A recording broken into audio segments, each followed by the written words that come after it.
Ci portano più speranza, più fiducia, uno sguardo che finalmente si alza verso il futuro. Per ricominciare con la tua attività, con la tua professione, per allargare i tuoi orizzonti, ricomincia con noi. Contatta il nostro ufficio pubblicità. È il momento giusto per ripartire insieme. Chiamaci ai nostri contatti. Cordiale saluto gentili amici e amiche, la visione all'ascolto per quanto riguarda questa edizione della sera del nostro audio video giornale. È deceduto all'ospedale di Udine dove si trova ricoverato il ciclista di 62 anni di origine serba investito questa mattina in via Ascoli nel capoluogo friulano. Seppur celeri soccorsi alla fine, l'uomo è spirato per le gravi ferite riportate nel violento impatto con l'auto condotta da un 79enne. Rilievi da parte della polizia locale.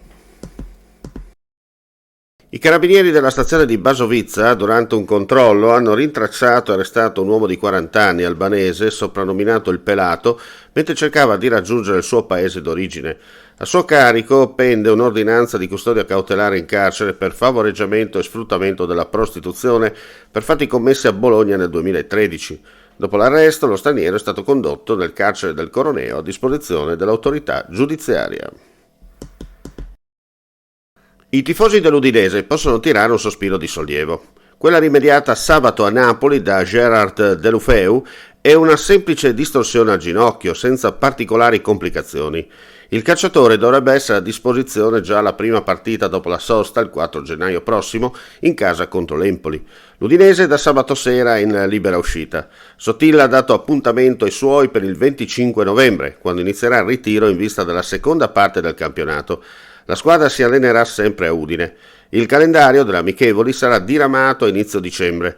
Solo un calciatore parteciperà ai mondiali, si tratta del camerunense Ebose. Assessore Scocimarro, un nuovo passo verso la mobilità sostenibile. Sì, non solo le bici elettriche che avranno un contributo di 300 euro, ma anche le bici normali, quelle cosiddette muscolari, avranno un contributo di 200 euro.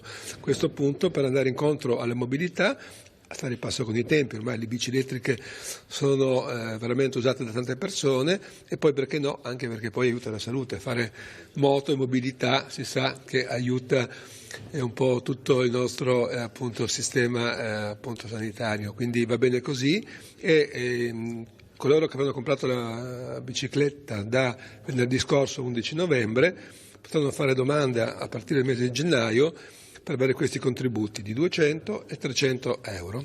È un'iniziativa che già c'era, l'abbiamo un po' rispolverata e adeguata ai tempi, mettendoci qualcosa in più per le bici elettriche e aggiungendo anche le biciclette normali che magari su Trieste ci sarà un po' più di difficoltà viste le salite, ma magari nel resto della regione, specie nella pianura friulana, avranno molto successo.